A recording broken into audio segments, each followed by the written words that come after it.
سے میرے نبی کی نعت سن لو گے، میرا دعویٰ ہے تم گانا بجانا اب سب ماشاءاللہ نوجوان نظر آ رہے ہیں۔ تھوڑا وقت نکال کے اگر آپ پڑھے ہوئے ہو اپنے نبی کی زندگی پڑھا کرو، اپنے نبی کی زندگی پڑھا کرو، بڑا ایمان بھی بنے گا، حوصلہ بھی ملے گا۔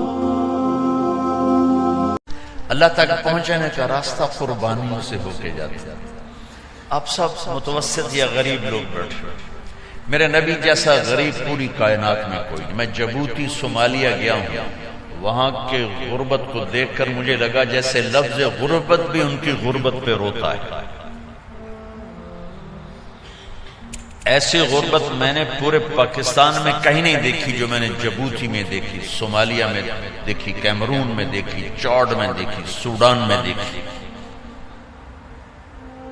24 گھنٹے میں ایک دفعہ بھی کھانا نصیب نہیں۔ ہمارا غریب سے غریب آدمی 24 گھنٹے میں چولہا جلا بیٹھتا ہے، لیکن میرے نبی پر جو غربت آئی، کوئی ہے پوری دنیا میں تو اللہ نے مجھے پھرائی ہے جس کے گھر میں 2 مہینے چولہا نہ جلتا ہو۔ میرے نبی وہ فقیر تھے جن کے گھر میں 2 مہینے چولہا نہیں جلتا تھا۔ ایک رات آپ سوئے ہوئے، کبھی یوں کروڑ بدل اور کبھی یوں کروڑ بدل، بار بار حضرت عائشہ کے ساتھ۔ تو تھوڑی دیر کے بعد آپ تھوڑا سا آگے ہوئے اور چارپائی کی جو لکڑی ہوتی جس پر بان بن ہوتا ہے اس پہ پیٹ کو یوں فکس کر کے اور نیچے لٹک گئے، دھڑا آدھا نیچے لٹک گئے۔ فَكَانَ قَابَ قَوْسَيْنِ أَوْ أَدْنَىٰ۔ واہ واہ واہ، کیا مقام ہے قاب قوسین، اور کیا حالات سے گزر رہے ہیں کہ یوں آدھا دھڑ نیچے لٹک گیا۔ ام عائشہ اٹھ کے بیٹھ گئی، یا رسول اللہ خیریت کیوں؟ آپ اٹھ کے بیٹھ گئے، کہا عائشہ بھوک بہت لگی، بھوک بہت لگی، اس لیے پریشر دیا تاکہ وہ جو بھوک کی طلب ہے نا میدے میں اس کو پریس کیا، اس لیے پتھر باندھتے تھے کہ وہ پیچھے چلا جائے۔ اب مسجد میں تشریف فرما تھے، ایک صحابی نے کر یا رسول اللہ یہ دیکھیں، کپڑا ہٹایا، یہ دیکھیں میں نے پیٹ پہ پتھر باندھا۔ جن کے لیے کائنات بنائی، جنہیں اپنا حبیب کہا، جن کے چہرے کی قسمیں اٹھائیں والضحی، جن کی زلفوں کی قسمیں اٹھائیں واللیل اذا سجا، جن کے منہ سے نکلے بول کی قسم اٹھائی وقیلہ، جن کے کتاب کی قسم اٹھائی والقرآن المجید، جن کے شہر کی قسم اٹھائی وہذا البلد الامین۔ اتنی بڑی ہستی، آپ نے کہا ذرا ادھر دیکھو، آپ نے پیٹ سے کپڑا ہٹایا تو آپ نے 2 پتھر باندھے، دیکھو میں 2 باندھے۔ کوئی ایسا فقیر ہے دنیا میں دکھاؤ؟ عائشہ بھوک بہت لگی تو اللہ کے تو حضرت عائشہ رونے لگی، کہ یا رسول اللہ پھر آپ اللہ سے مانگتے کیوں؟ عائشہ نہیں مانگوں گا، اسی بھوک میں اللہ سے ملاقات نہیں مانگوں گا۔ مجھ سے پہلے میرے جو بھائی آئے انبیاء وہ اسی فقر میں گئے، میں بھی اس فقر میں جاؤں گا۔ اپنے گھر میں یہ دکھ رکھا، اپنی اولاد کے ذبح ہونے کو قبول کیا تاکہ آئندہ آنے والی امت کا غریب طبقہ گلہ نہ کرے، شکوہ نہ کرے، حرام راستوں پہ نہ جائے، غلط راستوں پہ نہ جائے، اور مالدار فخر نہ کرے میں کوئی بڑا آدمی بن گیا ہوں، میری اتنی بڑی فیکٹری بن گئی ہے، میری اتنی بڑی کمائی ہو گئی ہے۔ یہ نہ یہ بڑائی کی چیز ہے نہ وہ چھوٹائی کی چیز ہے۔ جس سے اللہ راضی ہے وہ بڑا ہے، جس سے اللہ ناراض ہے وہ چھوٹا ہے، چاہے غریب ہے چاہے مالدار۔ حضرت عائشہ فرماتی ہیں بیٹا 2 مہینے گزر جاتے تھے ہمارے گھر میں چولہا نہیں جلتا تھا، چولہا نہیں جلتا تھا، 2 ماہ گزر جاتے تھے۔ ایک دفعہ باغ میں تشریف لے گئے، عبداللہ بن عمر آپ کے ساتھ ہیں، صبح کا وقت ہے تو اب کھجوریں گری پڑی جو ملک نہیں ہوتی، کسی کوے نے ٹھونگ ماری، کسی طوطے نے اس کو ایسے ہی وہ اس کو ٹک دیا اپنی اس کے ساتھ چونچ کے ساتھ، وہ گر پڑی، اب اٹھا کے صاف کر کے کھا رہے تھے اور عبداللہ سے کہہ رہے تھے عبداللہ تو نہیں کھاتا؟ انہوں نے کہا جی مجھے بھوک نہیں ہے۔ آپ نے کہا عبداللہ مجھے بھوک ہے، آج چوتھا دن ہے میں نے کچھ نہیں کھایا، چوتھا دن تمہیں کوئی ہے جس کے ہاں 4 دن فاقہ چلتا ہو؟ آج چوتھا دن ہے میں نے کچھ نہیں کھایا۔ ہمارے دسترخوان پہ کتنا کھانا اٹھا کے کوڑے کے ڈھیر میں جاتا ہے، آج 4 دن گزر چکے ہیں میں نے کچھ نہیں کھایا۔ هذه صبح رابعة ما ذقت شيئا، آج چوتھی صبح میرے اوپر طلوع ہوئی ہے، ایک لقمہ نہیں کھایا۔ آپ مسجد میں بیٹھے تھے، کعب بن عجرہ آئے تو آپ کو دیکھ کر ایسے کہنے لگے یا رسول اللہ مالی اراکا متغیر اللون، یا رسول اللہ آپ کا چاند سا چہرہ چمکتا آج مرجھایا ہوا کیوں نظر آ رہا ہے؟ تو آپ نے یوں دیکھ اپنے پیٹ پہ یوں انگلی رکھ کر کہا ما دخل جوفی ما يدخل جوف ذاتک منذ ثلاث، کہا آج 3 دن گزر چکے ہیں پیٹ میں ایک روٹی کا ذرہ داخل نہیں ہوا، ذرہ لقمہ نہیں، ذرہ روٹی کا ایک ذرہ پیٹ میں داخل نہیں ہوا۔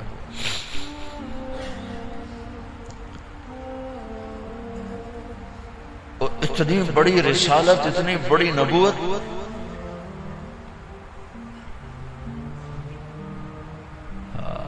اپنی امت کے غریبوں کی تسلی کے لیے اور اپنی امت کے مالداروں کو سبق دینے کے لیے کہ اللہ رزق دے تو اپنی حیثیت نہ بھولو، اور اللہ نہ دے تو اپنے حبیب کی قربانی نہ بھولو۔ انہوں نے تو جان بوجھ کے یہ کیا، جان بوجھ کے، یہ نہیں کہ آپ کو کوئی تنگی اللہ کی طرف سے، جان بوجھ کے۔ اور سارے گھر کا یہ حال ہے۔ بس فاطمہ رضی اللہ تعالیٰ عنہ سے ملنے گئے، کہا بیٹے میں اندر آ جاؤں، میرے ساتھ عمران بھی ہیں، ایک صحابی تھے عرب سردار، میرے ساتھ عمران بھی ہیں۔ کہا ابا جان میرے گھر میں اتنی چادر نہیں کہ اپنے آپ کو چھپا سکتا، پردہ کرنے کے لیے میرے پاس چادر کوئی، تو آپ نے اپنی چادر اندر دے دی، کیسے پردہ کر تو لپیٹ لی۔ اب اندر آئے تو آپ نے پوچھا میں نے سنا تھا تو بیمار ہے، میں ذرا حال پوچھنے آیا ہوں۔ تو باپ کو دیکھ کے آنسو نکل آیا کہ یا رسول اللہ بیماری بھی ہے اور بھوک بھی ہے، دونوں ہی ہیں، صرف بیماری نہیں بھوک بھی ہے۔ بڑے بڑے مصیبتوں سے لڑ جانے والے ماتھے پہ کبھی بل نہ آیا۔ بیٹی کے آنسوں نے پگھلا بھی دیا اور رلا بھی دیا، آپ بھی رو پڑے، آپ بھی رو پڑے۔ پھر کہا میری بیٹی نہ رو، والذی بعث اباک بالحق ما دقت من 3 ایام طواقا، آج 3 دن ہے میں نے ایک لقمہ نہیں کھایا میں تیرے ساتھ۔ اور میری بیٹی میں تمہیں بتاؤں، میرے رب نے مجھے کہا تھا میرے حبیب اگر آپ چاہیں تو احد پہاڑ سونا بنا دو، 10 میل لمبا چوڑا ہے احد پہاڑ، 10 میل، میں احد پہاڑ سونا بنا دوں آپ کی خدمت میں پیش کروں؟ تو میں نے کہا نہیں یا اللہ مجھے نہیں چاہیے، میں ایک دن بھوکا رہوں گا، ایک دن کھانا کھاؤں گا۔ پھر فرمایا بیٹی کیا تجھے یہ عزت کافی نہیں ہے کہ اللہ نے تجھے جنت کی عورتوں کا سردار بنا دیا؟ یہ سرداری سونے چاندی میں تل کے نہیں ملی، ہوئے ہوئے ہوئے قربان جان۔ جو ہم اپنے نبی کی زندگی میں دیکھتے ہیں، جس نے مجھے یہاں پہنچایا ہے وہ دعوت اللہ ہے۔ میرے نبی کی زندگی، ساری زندگی کی، دیکھو نا ہم چھوٹی چھوٹی سنتیں سیکھتے پھر رہے ہیں، اور جو میرے نبی کی زندگی کی سب سے بڑی مہا سنت ہے وہ تو دعوت اللہ ہے۔ داڑھی بھی سنت ہے، پگڑی بھی سنت ہے، سرما بھی سنت ہے، ٹخنے سے اوپر شلوار بھی سنت ہے، سیدھے ہاتھ سے کھانا بھی سنت ہے۔ یہ سنتیں تو سیکھی ہیں، لیکن جو میرے نبی کی سب سے بڑی سنت ہے وہ تو دعوت اللہ ہے، جس میں آپ کھپ گئے۔ تو دوسری بات جو میں یہ کہنا چاہتا ہوں، میرے نبی کی دو چیزیں، ایک ذات کے لحاظ سے جس میں 2 چیزیں، ایک اللہ سے جڑنا، ایک لوگوں سے جڑنا، دونوں اپنی جگہ پر، یہ 2 پر ہیں، 2 پر ہیں۔ اخلاق نہ ہوئے تو عبادات مردود ہو جائیں گی، عبادات نہ ہوئی تو اخلاق قبول نہیں ہوں گی، لہذا یہ 2 پر ہیں۔ اور دوسری چیز جو میرے نبی کی زندگی میں وہ دعوت اللہ ہے، وہ یہ تبلیغ ہے، یہ تبلیغ ہے جو میرے نبی نے آخری حج میں اپنے 9 تاریخ کو میدان عرفات میں فرمایا، نظر اللہ امرأ سمع مقالتی فوعاها ثم اداها كما سمعها فرب مبلغ اوعى من سامع۔ یہ جو دعا میرے نبی نے دی ہے، کسی کو یہ دعا نہیں دی جو اللہ نے یہاں تبلیغ کے کام کرنے والوں کو دعا دی۔ عجب لفظ ہے نظر اللہ امرا۔ پہلے میں تمہیں ترجمہ کر کے بتاتا ہوں۔ میرے نبی نے کہا یا اللہ جو میرا پیغام لوگوں تک پہنچائے ہیں، تم سمجھتے ہو کہ تبلیغ صرف تبلیغی جماعت والوں کا کام ہے؟ جس کا چلہ لگا ہے 3 چلے گا وہ تو تبلیغ کرے گا، ہم ڈالر کمائیں گے۔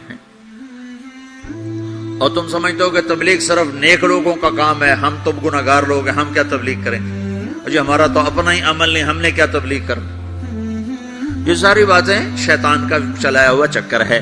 سنو میرا نبی فرما رہے ہیں یا اللہ میرے جس امتی نے میری بات کو سنا، فوعاها اسے محفوظ کیا، ثم اداها كما سمعها خود عمل ہے یا نہیں آگے پہنچایا، خود عمل ہے یا نہیں لیکن آگے پہنچایا۔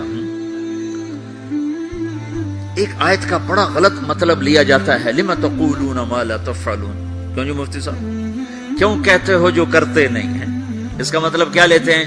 جو عمل نہیں کرتے اس کی دعوت بھی نہ دو، جو عمل نہیں کرتے ہو اس کی تبلیغ بھی نہ کرو۔ یہ تو بہت بڑا جرم ہے، تم کہتے ہو اور کرتے نہیں ہو۔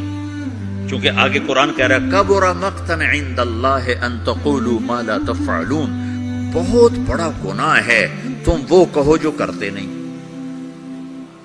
اس آیت کو اتنا غلط سمجھا گیا ہے کہ سر پیٹ کے رہ جاتا ہوں۔